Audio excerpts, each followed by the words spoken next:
Hey, howdy, howdy. Welcome back to this series where we are building web applications that incorporate AI tooling. In the previous video, we covered what AI is and a little bit of an explanation of how it works and some of the terminology that you might have heard around it. In this video, we're going to cover some other sort of strange topic, but I think it's going to be better saved for getting into the code to explain how it actually works. But the topic is going to be prompt engineering.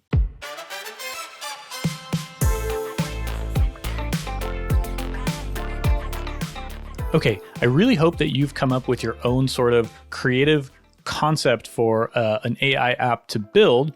And that means you're going to be doing something slightly different than myself, but for the most part, we're going to be in the same sort of space. So I think that I'm going to be building an app that basically determines the winner between two different opponents. Now, I'm going to go ahead and start on the UI side of things because I just tend to think that that's easier for me. And we're going to start modifying what this is looking like. So first off, I'm going to start by actually just some cosmetic things and giving it a better name. So we're going to call this AI of the Tiger. There we go.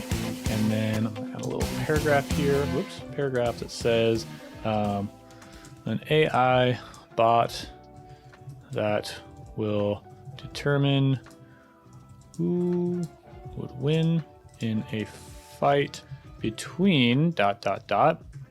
And then this touches on kind of one of the key things is right now we've been having a single text area responsible for the entire prompt body that we're going to send to OpenAI. And I think that the real differentiator between AI tools is going to be what happens on the back end that modifies the prompt, which we'll get into shortly as far as the prompt engineering goes, but also what the sort of form factor of the UI looks like and how it can facilitate getting the right answer to people using the least amount of work. So instead of someone having to fill out the entire prompt, let's reduce it to just the little parts that we need. And in my case, we really only need two things, opponent A and opponent B. So I'm going to be modifying my UI so that instead of one input, we're actually going to have two. So I think what I'm going to do is actually take this and remove it, and I'm going to replace it with something called, well, we'll get back to that in a moment. I'm going to create a component because I essentially want reusable input components. So I'm going to add a file. We're going to call it input.jsx. You can feel free to use TSX if you prefer. I'll be sticking with JavaScript. Let's see, I'm going to do export default is going to be a component, and we're going to import that from Qwik. And that is going to be a function that returns essentially the markup that we had a moment ago. Now let's just make sure this is working. I'm also going to add a file here called index.js, and this is going to export default as input from /input.jsx. Great. So once we have that, I can go here and I think I should be able to get my input component from my components folder. I think that did import it. There we go. Sure, input from components. And we'll come down here. I'm going to go ahead and close that off and just make it self-closing. Okay, let's see that we haven't broken anything. Looks good. Now, there's a couple things that we want to change about this input because, I'll close that. Obviously, this will work fine for a single input, but this text area has an ID. We have a prompt that we can't change or a label that we can't change. There's a whole bunch of stuff that we want to modify here. So I'm going to go to this input component and I'm going to start defining some of the properties that I'm expecting it to have. So the first thing I think I'm going to tackle is this label, just because we'll actually see that. So I want to have a required label for all of my inputs, and it has to be provided by the props here. So we're going to define props. And then because we're in a JavaScript file, I'm going to use I'm going to give myself some type definitions using the JS doc syntax. So we're going to say this is a component type that we're going to import from Qwik. So import from Qwik, and we want to grab the component. And this is going to be a generic type. So it's going to expect some sort of thing that we pass in, and I'm going to define that here. I basically want my text area to import from the HTML attributes that a text area would have. So we're going to create a type definition, import from Qwik one more time, the HTML. I'm not getting my IntelliSense. There we go. HTML. There we go. HTML attributes. Okay, and that we want to grab the HTML text area element attributes off of that, and we'll just copy that and call it, well, text area attributes. Sure.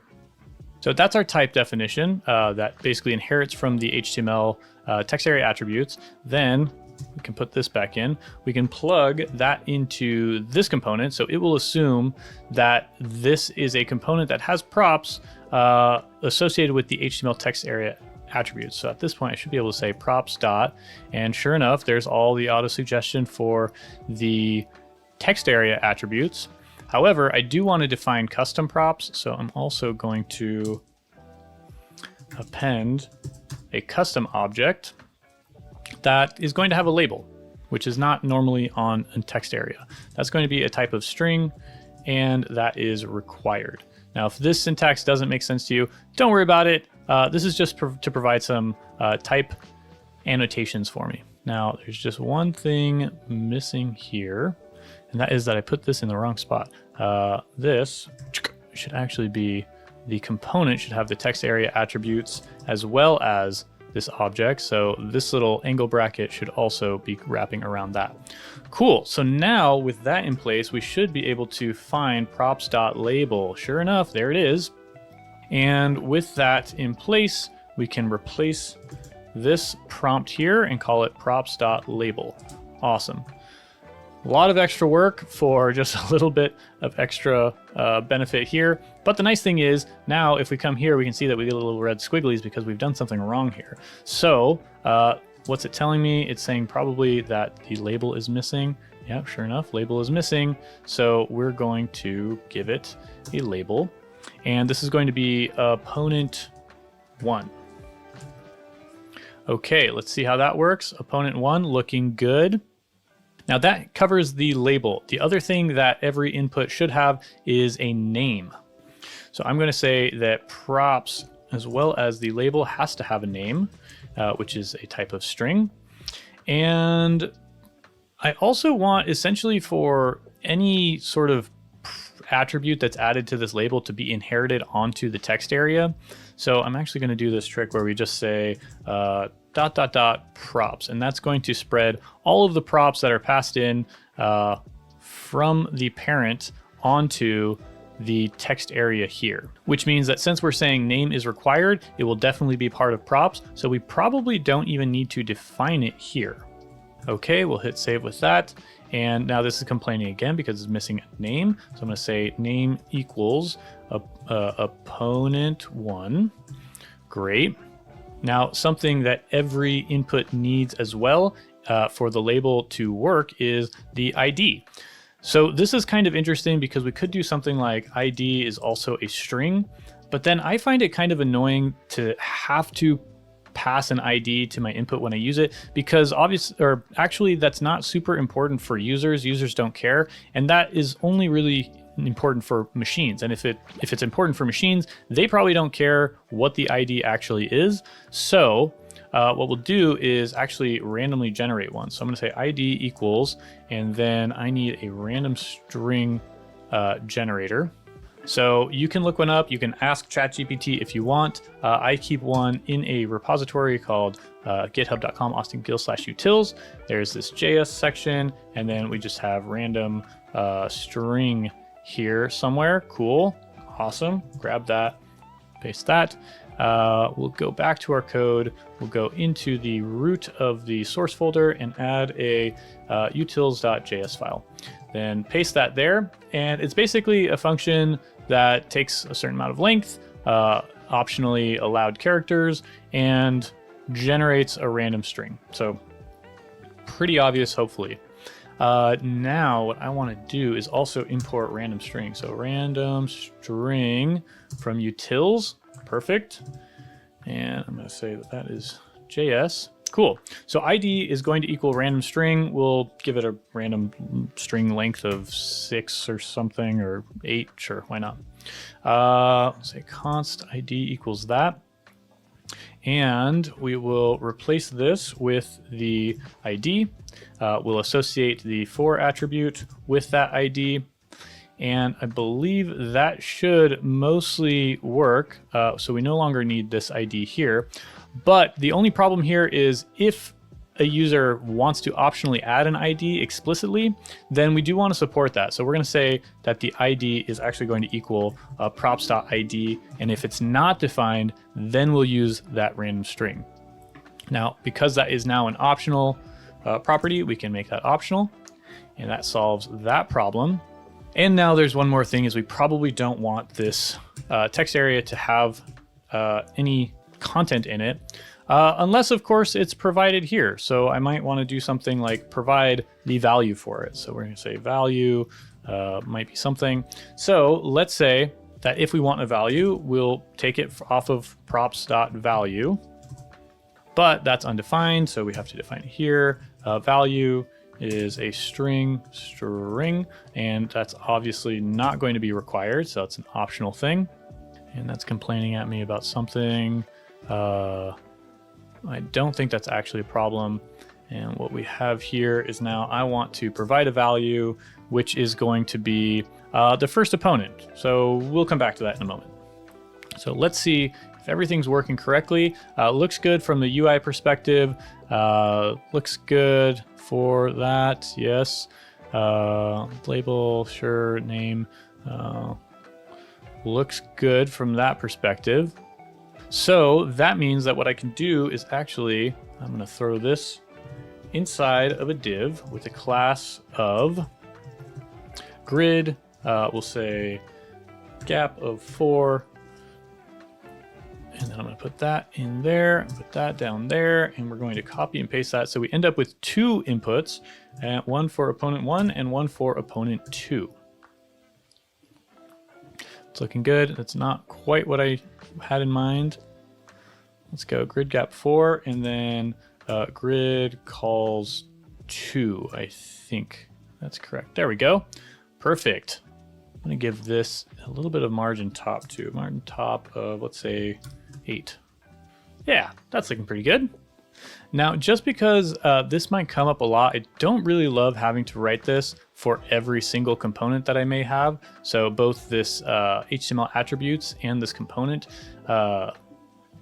generic functions. So I think what I'm going to do is create a global.d.ts file. Again, this is just if you're interested in using the TypeScript or JS docs stuff.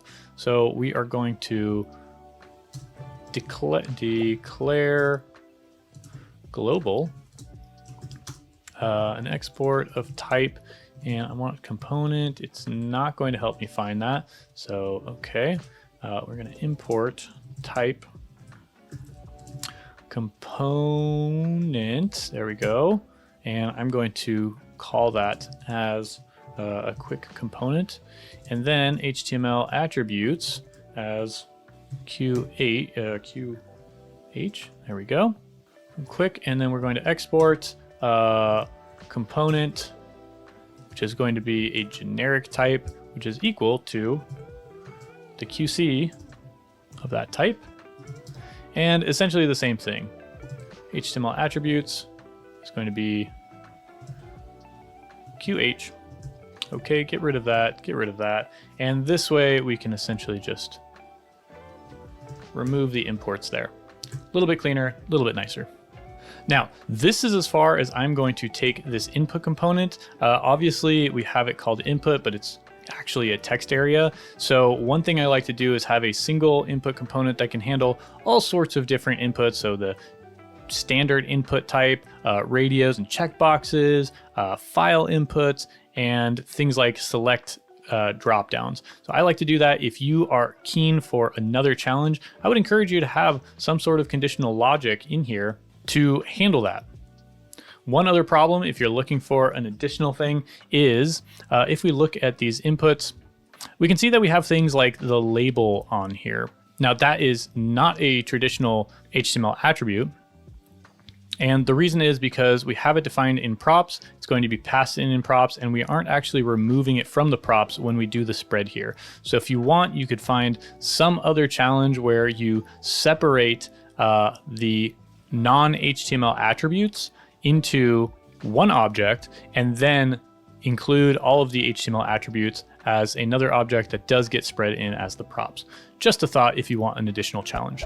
But what we are more interested in is continuing the application. And I basically want a bot that's going to determine who would win in a fight between one opponent and another. So I'm going to pre-fill these opponents just so I have them with one of the classic battles, which is who would win between a pirate and a ninja. And actually, I think what I want is a ninja and a pirate. Cool, it's working. Okay, I think for what I'm sort of building here, this is a pretty good UI. So we kind of got the front end side of things. Now it's time to actually make it work with the AI. So we need to modify our backend logic up here. Essentially, we're grabbing the form data and grabbing the prompt off of that and passing it directly. But now we have to actually create our own prompt on the back end. So to do that, actually, I think I'm going to move this up. There we go. I think I like that a little bit better. Put the OpenAI API key up top. So now we've got this form data. What I'm going to do is, instead of grabbing the prompt, we've renamed these inputs. So prompt is no longer going to be a thing. They're going to be based on the name here. We have opponent 1 and opponent 2. Go ahead and grab that. And let's see, we essentially have, instead of prompt, we're going to have opponent 1 and 2. So this is opponent 1 and opponent 2. And now we want to construct our prompt. I'm going to say const prompt is going to equal, and I'll use backticks here to essentially say who would win in a fight between, and then we'll put in our opponents, opponent 1 and opponent 2. And this is just going to complain because it's unknown. That's fine.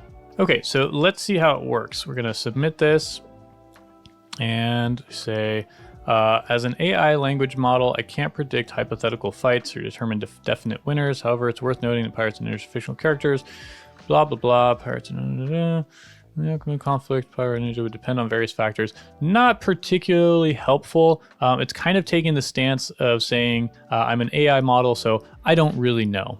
Now, here's where we get into the interesting side of prompt engineering, because we have provided a question and it's just kind of answer as an AI model. Now, what we've done here is basically stage 1 of sort of prompt engineering. We have created a UI that takes some sort of minimal amount of input from the user, and then we on the back end create a prompt here. So I really think that the defining characteristics and competitive advantages between different AI tools in the future are going to be how well the form factor on the front end is going to work, and how well the prompts are going to be written to get the best answer out of an AI. So instead of getting a sort of lackluster response like we just got, let's do a little bit of molding on our prompt here. And of course, this is the point where if you decided to build a different sort of AI bot, you're going to be writing something slightly different, but none of this is going to be actually in the code. It's just going to be in the words that we provide. So it's going to be very interesting and fun. So I'm going to say, provide a creative and detailed explanation of why they would win and what tactics they might employ. So now we are asking the AI to, instead of giving some sort of wishy-washy answer like it may not know, we're actually encouraging it to go ahead and provide some sort of creative explanation. So let's see how that changes the response. We'll submit here. And just by making that change, we can see that we have quite a different response here. I'm not going to read it all, but it looks like it goes into a much more detailed analysis of who would be at some sort of advantage and what sort of tactics they might take. So that's interesting. I also think, you know what, I might have a bug in my code here. Let's go down on the front end. I think we have a code. Yeah, we have a problem here in that we're always updating the text, but we're not resetting it if we resubmit the form. So on this state is loading, I'm actually also going to say state.text and just kind of reset that to an empty string so that if we click this on subsequent requests, we're not appending to the previous state. Or we are, but we clear out the previous state first. Okay, so now the next sort of fun thing we can do with modifying or playing with prompt engineering is sort of giving the AI a little bit of background on its sort of nature so it can behave differently. So instead of having just this prompt here, I'm going to split this into a few different things. I'm going to say, I want the prompt. I want a little bit of information on how to format it. So we're going to say const format is going to be that same string that we had. And then I'm going to say const context, and that's going to be another string. And what we'll do is instead of just passing a prompt, we're going to pass the context, the prompt, and the format, and join those. Join with a space in between. Great, so the context here is going to be interesting. It'll make more sense after I write it. So I'm gonna say, you're a professional fighting judge from Liverpool, because why not? And you speak mostly with Cockney slang. So hopefully you can see what's going on here is we're giving the AI a little bit of context to understand or modify its view of the world. Then we are asking it to answer the prompt that we're passing it. And then before it comes up with an answer, we're also giving it some rules or instructions on how to format the response. So with all that set up, I think it's looking right. I'm going to submit this and see what we get. Okay, so now we have something really just outright ridiculous. It says, "All right, me mateys, buckle up your boots and listen here. As a dockside fighting judge from Liverpool," I do not know what a Liverpool accent sounds like, but that's the best that I got. And we can see that we're still getting the same sort of context, but now it's got a lot more character and uniqueness to our application. We got Cullises and Higgledy-Piggledy, blocking and parrying. Pretty cool stuff. Now, there is something I want to address here is just kind of the length here.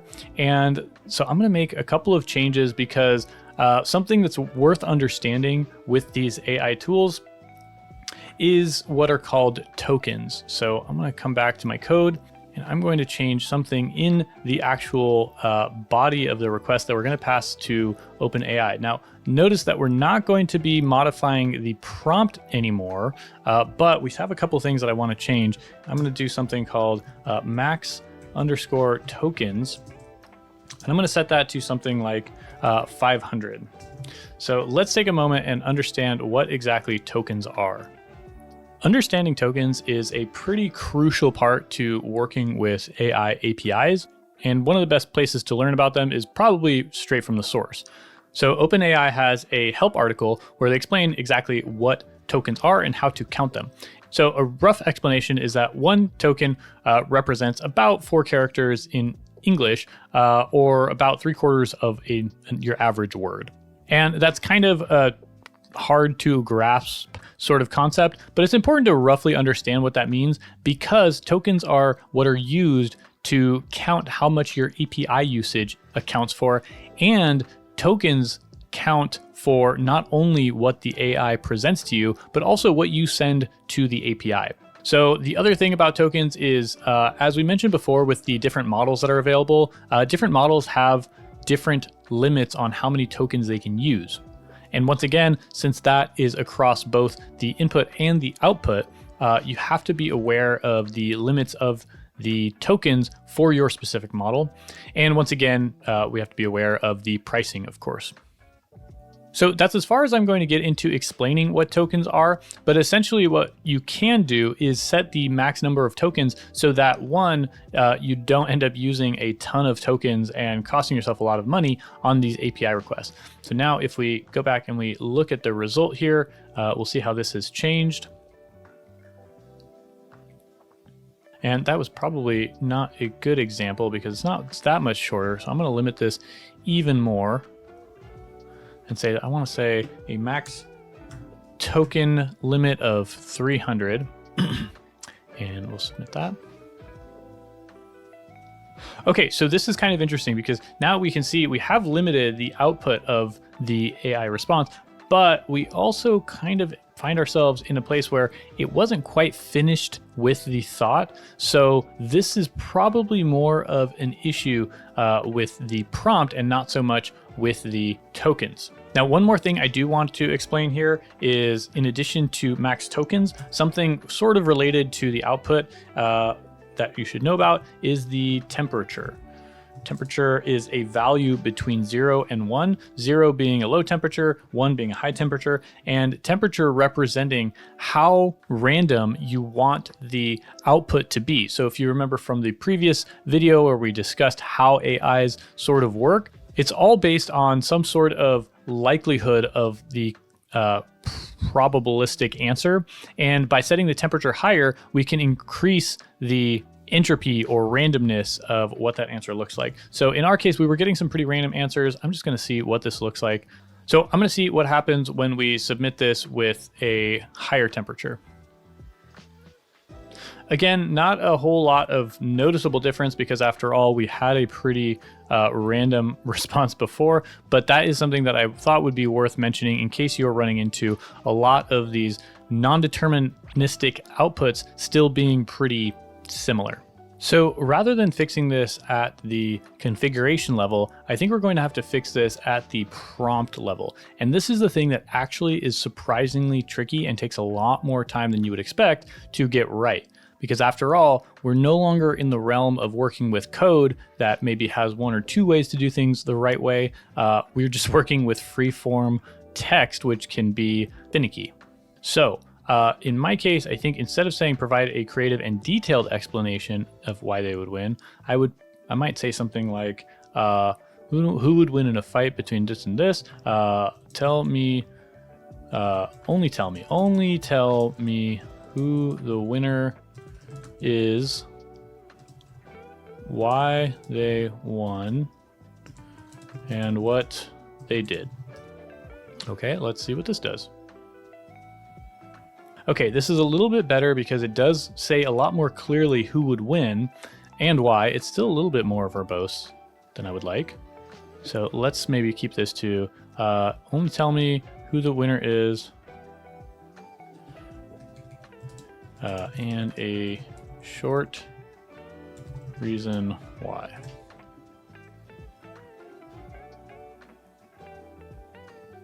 Okay, this is a little bit more like what I had in mind. This is about the right length and the right level of detail. Now, if you want to play around with this and try and workshop it a little bit more, I would encourage you to do so. But I'm going to move on to some other issues. Firstly, I want to call out the fact that this is a little bit clunky of a system that we've got here. And you can imagine if we had a lot more prompts and a lot more endpoints, it might be hard to manage something that looks like this.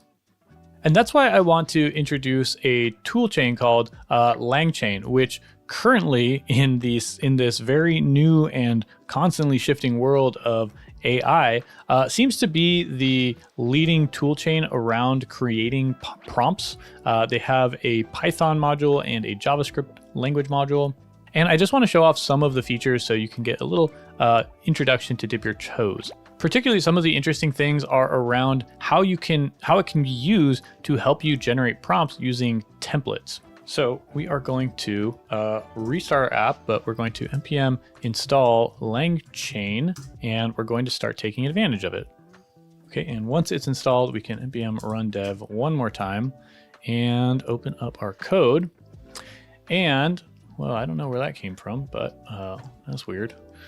We are going to import prompt template. No, it's not there. So import from LangChain, and we want to grab the prompt template. There we go.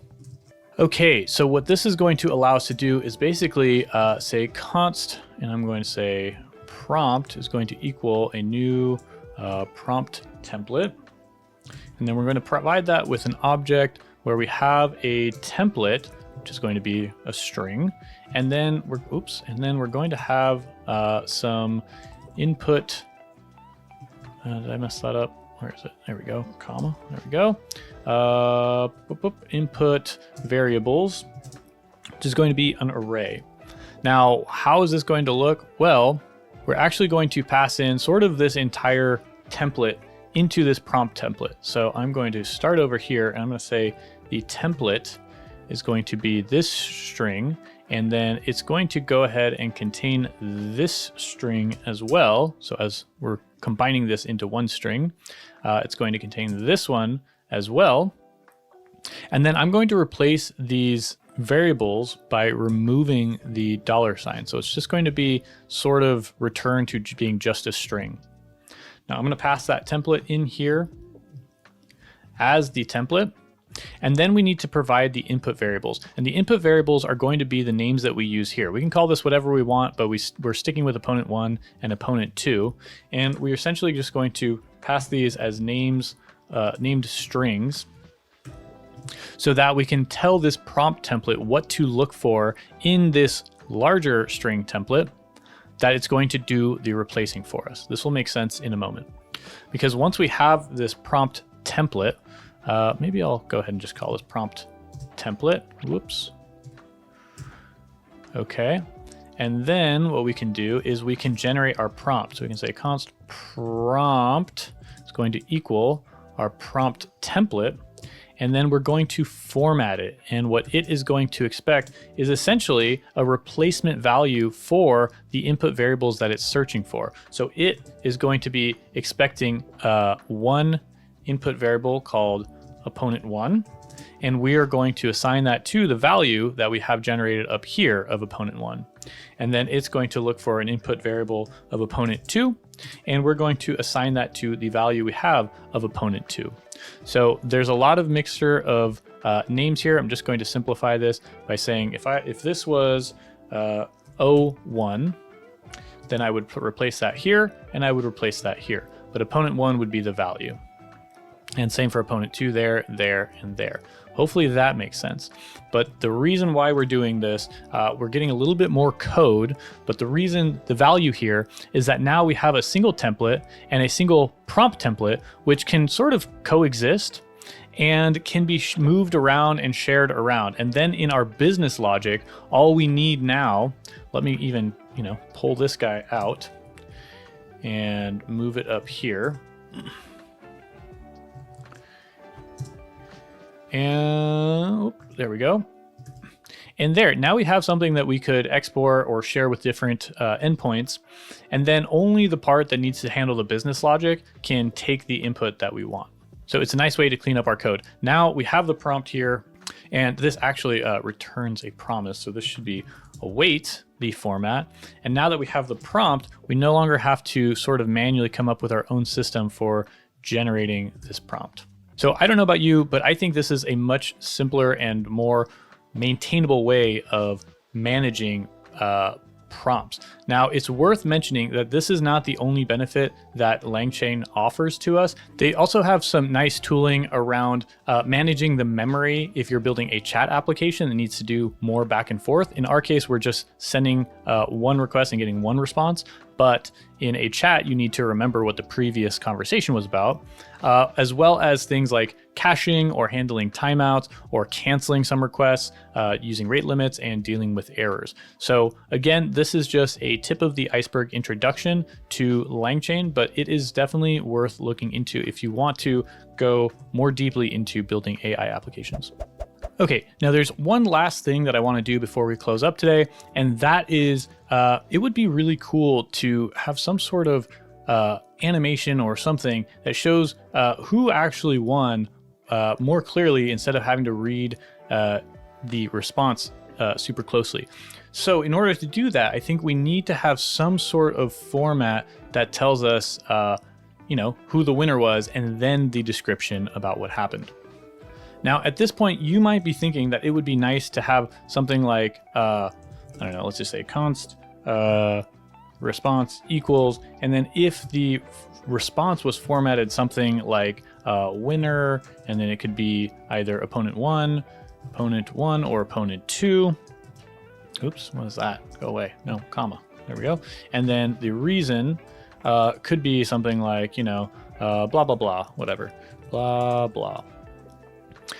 This might be a format that you would want to use because it uses JSON or JavaScript objects. But there's just one issue here, and that is the fact that because we are streaming the response, we would essentially have to wait until the entire text completes before we know who the winner is, because after all, we can't parse a JSON object string until we have the entire string. So this is one of the challenges that I found with dealing with this AI stuff. So I came up with a different solution, and that JSON may work just fine, but here is sort of the solution that I came up with, and I would love to see or hear your thoughts on it. Essentially, what I'm going to do is tag these opponents as something like opponent one. So give them some sort of label that the AI can know about. And then I'm going to tell it to give me some sort of formatted response. So I'm going to say format the response like this. And then we're going to give it an example here. Winner, opponent one, or opponent two. You can add quotes or not. I've found that it doesn't seem to make much of a difference. Then we'll have a period and then the reason, and then we'll say just the reason they won. There we go. And that's going to give us a little bit more instruction or an example. It's going to provide the AI with an example of how we want the response formatted. So this way, what we can do is as this starts streaming back, we can basically kind of just cheat and grab either opponent one or opponent two, and then wait until we get the reason and then start streaming just after that text has arrived. So let's test this out and see what this looks like. Okay, so close, we got the format now. We have winner and reason. We do have pirate wrong, which what we wanted was opponent one. So I'm gonna go into a little bit more detail and say something like, return the winner using only their label, and then we'll say opponent one or opponent two, and not their name. So let's see how this works. Okay, so hopefully you can see how some of this prompt engineering stuff takes a little bit of finagling to get right, but now we have something that we can work with. And I also want to point out that this sort of method where we provide an example of what we want as a response This would sometimes be referred to as a one-shot prompt. So what we had before, without any sort of examples, would be a zero shot. So we're not providing any sort of real example. You can have a one shot where we have one example, or you could have multi-shot where you have multiple examples of how you want the response structured. Okay, so with that in place, now what we know we're going to do is get back some text that tells us who the winner is and the reason. So what I'm going to do is essentially modify what happens with the response so that we kind of just pluck out this section of it and then this section of it. So once again, for me, I think I'm going to go for a RegEx pattern. And we have to do that on the client side down here after we get the response. So I'm going to go way down here, essentially after all the streaming is done. I'm going to say const, we'll say just match pattern is going to equal.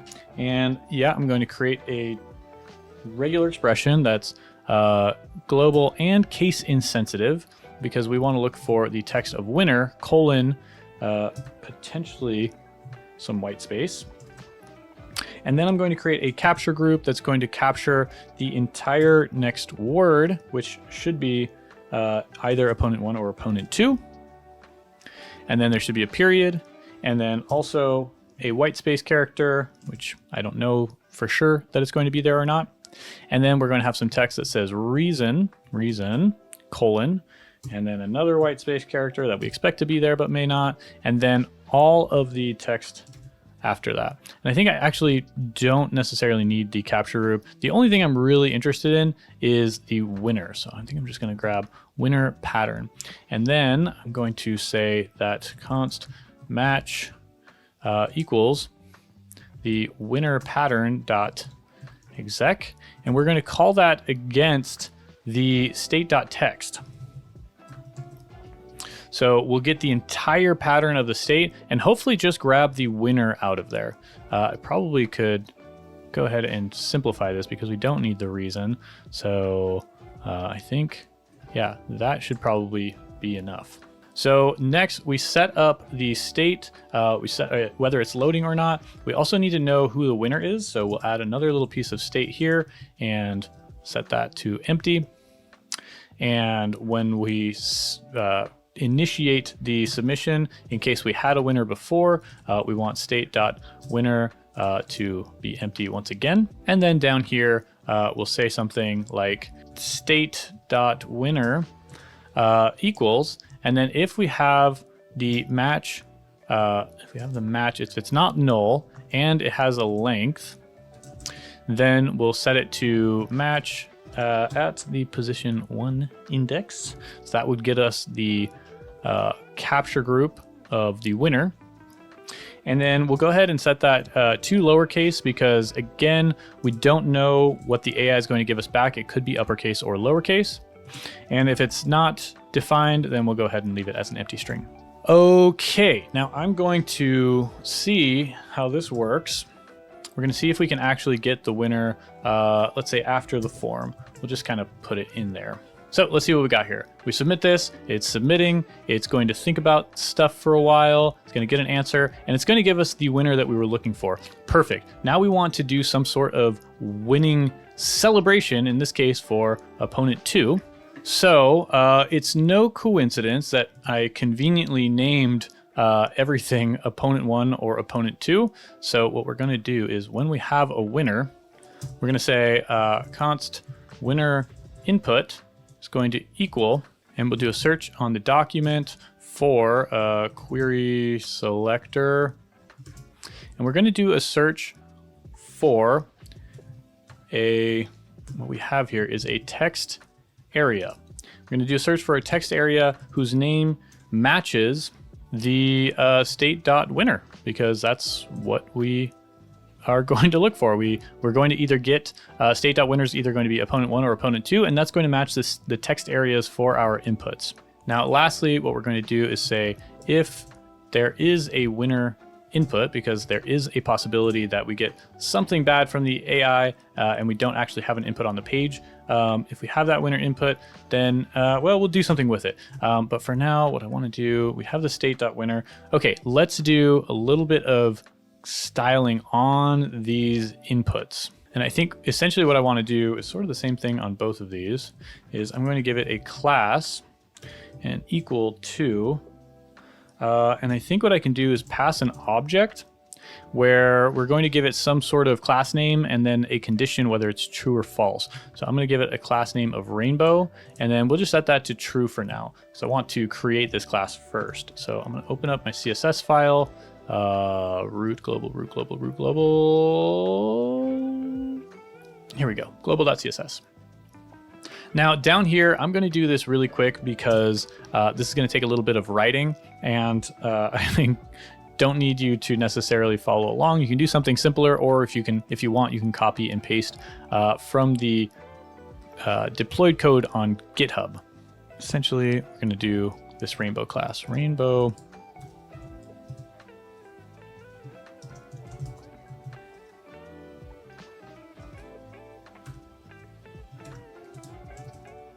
Okay, so hopefully that wasn't too much, but essentially we're creating a rainbow class that's going to have some background of rainbow colors that's going to be way bigger than the size of the element that it's on, and it's going to have a foreground color of white, and there's going to have this animation of BG slide, which essentially just kind of rotates it back and forth. So hopefully we'll actually see that here, and that's an example of what we want to see when we have the winner. So next, what we want to do, we can close that. Instead of having these both as true, we basically want to say only assign the rainbow class if the state.winner triple equals the matching name that we have here. So we have opponent 1 and opponent 2. Cool, let's submit that. Let's see, this is gonna come back. And we see that the winner is the pirate, very awesome. That's a nice impact. I'm going to add something even nicer by installing npm this library called party.js. This is going to be a fun one, and we're going to npm run dev. Okay, and now going back to where we have our winner input. If we have a winner input here, then what we're going to do is a little bit of a celebration by, let's see, we're going to import up at the top. Prompt template LangChain. We're going to import party from party.js, and I'm going to go down to our input. Where is it? There we go. If we have it, then we're going to call party.confetti, and we're going to give it the winner input as the DOM node.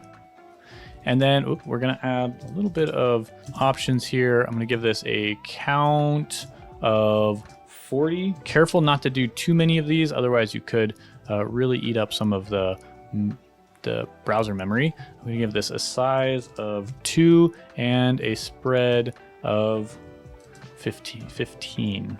There we go.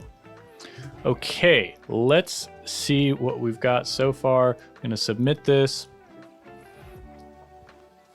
And oh, look at that.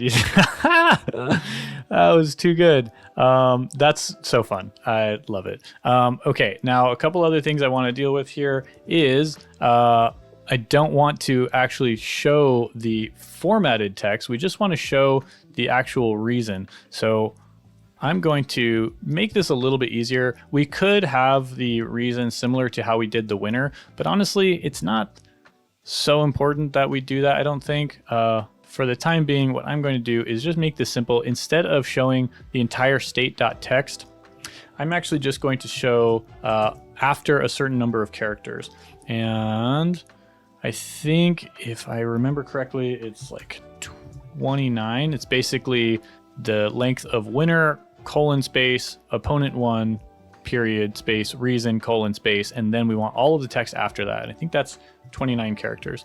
So if I got that value correct, we can go back to our front end and we can click this and see almost right. 29 looks like the wrong number. It looks like it should have been the ninja. So I think that should be 27.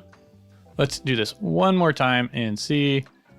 We get Pirate getting some love this time. Okay, that's wonderful. So how about that? How brilliant is that? It's a lot of fun, but of course I don't want the sort of celebration of the application to distract from what we learned, because we covered some interesting stuff today, particularly around the prompt engineering thing and how sort of quirky and loosey-goosey it can be. So hopefully that gave you a better understanding of what prompt engineering is and how flexible it can be, because it's kind of strange at first.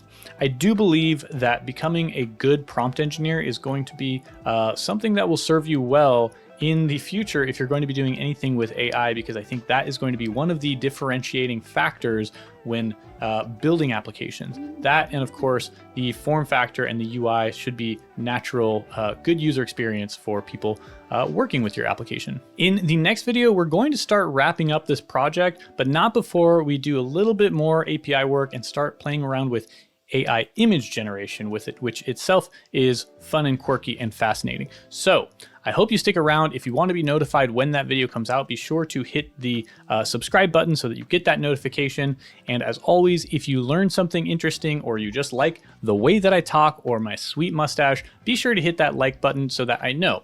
And if you have any comments or questions, throw them in the comments section. I will get back to you. And I just want to say that I'm having a lot of fun building this. I'm really glad that you're here, and I hope that you're having fun and you continue to come back. So I'll see you in the next video. Until then, have fun choosing who's gonna win in a fight, because it's ridiculous.